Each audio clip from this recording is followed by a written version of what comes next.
Good morning, everybody. Welcome to a bright and early Southern Alberta morning. Please excuse shoddy video quality. I'm using my phone, but hopefully have some cameras here soon. But a few of you have requested that I show you and do a walk around of the Lazair. So let's do that, shall we? So this specific Lazair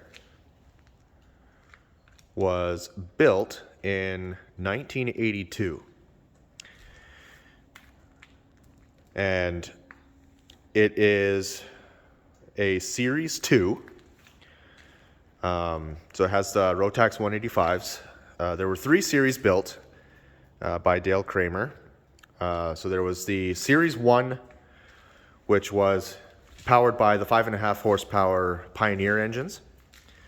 So they're like the mega chainsaw engines. And this then also the Series 2, which this is. It's got the narrow landing gear, which that will be changing. The Rotax 185s, these are actually donor engines I found from a guy that Lazair did not survive last winter. He had it stored outside, and the weight of the snow snapped the wings, and he's just too old and doesn't have the time and the energy to restore it. So he parted out the plane, and I was lucky enough to grab the engines, and he told me that the engines were running the day before he sent them off to me. So there's some hope, because if you follow me on TikTok, you see that I was trying to free up one engine, and I got it free, and but I was like, you know what, maybe I should rebuild that one, hone the cylinders, and just kind of see, kind of get them running good again. So I got these ones. These ones do the trick. They're still 1981s, but they've got good compression, both of them.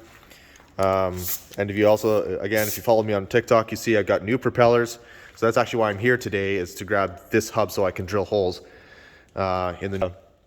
It's going to be a fun project. This is kind of my winter project when not a lot goes on. I'll walk around the back here. The wingspan is so large, I have literally 6 inches out of my hangar door that I can get through. Well, this one's a little bit longer, a little bit wider, but so the Lazairs were covered in Tedlar, and to patch them, they said just use 3M tape.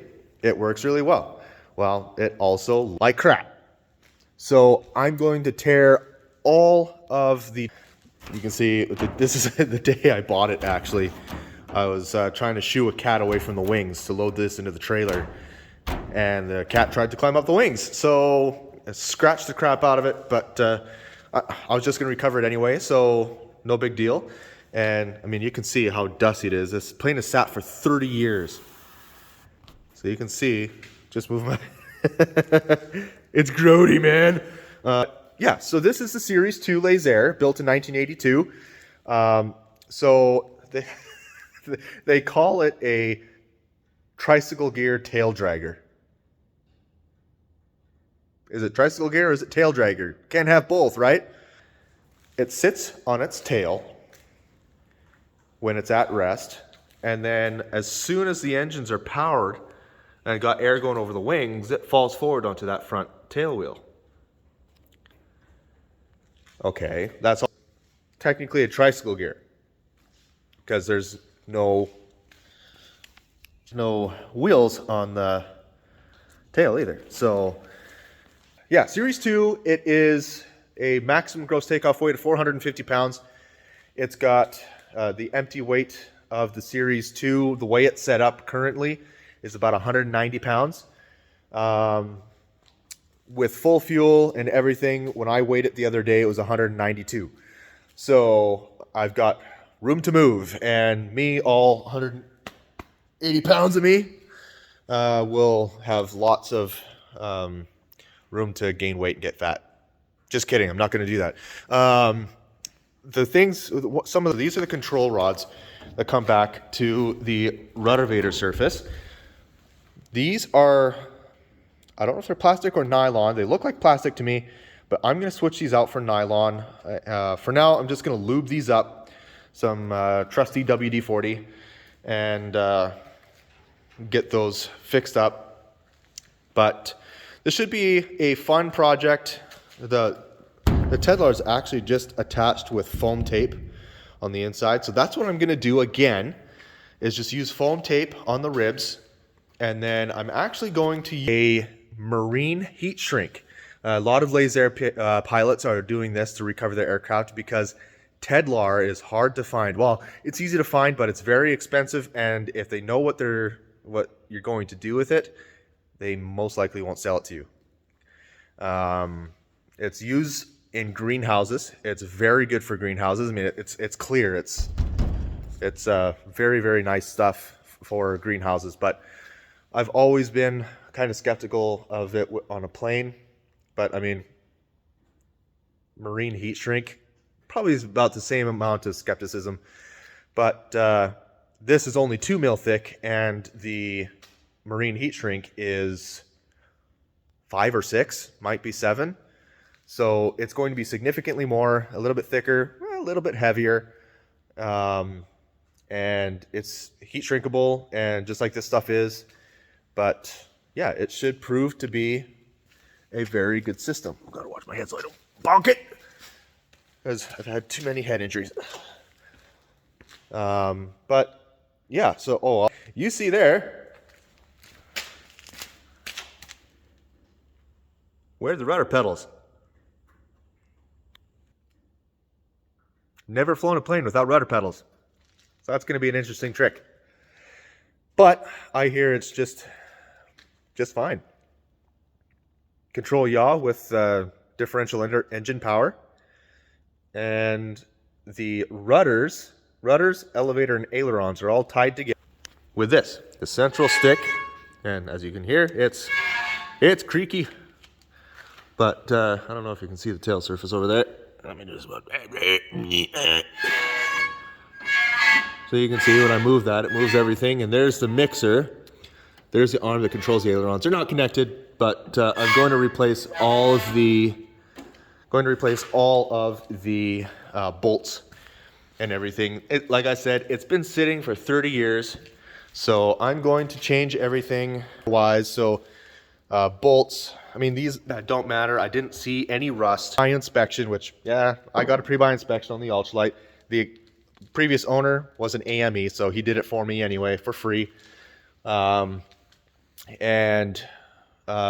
he said, it's all good to go. If the engines were running, you could fly it home. Not really. Still needs to be registered. But it isn't good enough condition where if everything was good, it could be flown home. But, like I said, one of the engines were stuck. So the use of Marvel Mystery Oil, I was able to free it up and get it moving, not running. And then I couldn't pass this opportunity up. I saw that he was parting out, and I asked him, hey, you've got the 185s? He's like, yes, but no propellers. I was like, that's fine, I've got props. So I was like, I just want the engines. And so wicked deal on 2 engines, and sent them to me, and I got them 2 days later. And then it was the Friday after I got them that I got my dad out here to help me, and we bolted these to the wings. Yes, I'm recovering the wings, and yes, I bolted the engines on the wings before I recovered them. The reason I did that is I had the thought of maybe get these engines running before winter. That might not end up happening, but like I said, my winter project is to recover the wings. I've got a shop at home, so I can do it at home. Or I can do it here. I've got the room here. My shop is not long enough for these wings. Each wing is 18 feet 3 inches, or 18 feet. I can't remember if it's 36 feet or 36 and a half. But very long wingspan, but powered glider is what they designed this thing for. So, yeah, so there were 3 series designed and built by Dale Kramer between 78 and 84, I believe. Go ask Professor Google, he knows. The Series 1 was powered, like I said, by the 5.5 horsepower Pioneer chainsaw engines. The Series 2 and everything after was the Rotax 185s. Series 3 had the wider landing gear and kind of redesigned strut mount and everything there. which actually my new landing gear design is actually just going to bolt to the bottom of this and brace against here and the back, and it's going to come here and down. I'm probably doing a horrible job videoing this, but it's going to come here and down. It's going to have an articulator here, and on the bottom it's going to have a nice arm with a shock, very similar to M-Matt on YouTube, literally M-M-A-T-T. When he redesigned his landing gear on his Beaver, I liked how it looked, and so it's going to be very, very, very similar to that. I like how it looked and performed, so it's going to be very similar to that, and it shouldn't be too difficult to produce, so I'm gonna do it. It's gonna be fun.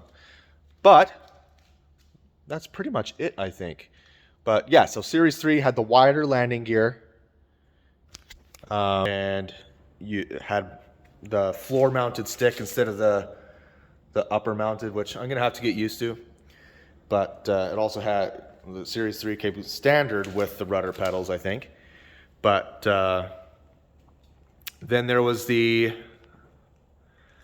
Lazair Elite, which was basically a Series 3 that had an aerodynamic full enclosure, which was super sick. And I hope and plan to build one here within the next few years, because I'll be using this during the winter as well, doing search and rescue and stuff like that. But yeah, so stick with me during this restoration. I'm no Mike Payne, but I have a very, very active, creative, and mechanically inclined mind. So stick with me. I'm gonna enjoy this process, and I hope you guys do. Hope you guys do as well. But for now, I think I'll sign off here. Let me know how I did. My first YouTube video. For you guys just wondering, I'm a pilot, I'm a husband, father, outdoorsman, geek, av geek, guitar geek. So I hope that every video that has music, like flying video that has music, is my own. That's my plan. That's my goal. But just look at this, guys. Absolutely gorgeous morning here in southern Alberta, Canada. It is starting to get a little bit cooler out now. It's October 1st. A little bit breezy this morning, but I mean, we're in southern Alberta. If it's breezy, that's good. At least it's not windy. We get lots of wind here. But I shouldn't have any issues if I needed somewhere to land. And over here, if it's not too windy, I'll show you guys off this side. If you guys can hear me, I'll block the mic a little bit. Over there in the haze are mountains. And then off that way is a Milk River. So there's lots of gravel bars that pop up in the winter time and in the late summer. So I foresee some gravel bar landings in my future, which is actually what is promoting the landing gear change. Get some suspension, get some ground clearance, because right now I have about 6 inches. So yeah, but yeah, if you like this, please consider subscribing, and I'll see you guys on the next one. This is going to be a lot of fun. I'm excited for this. But yeah, ciao.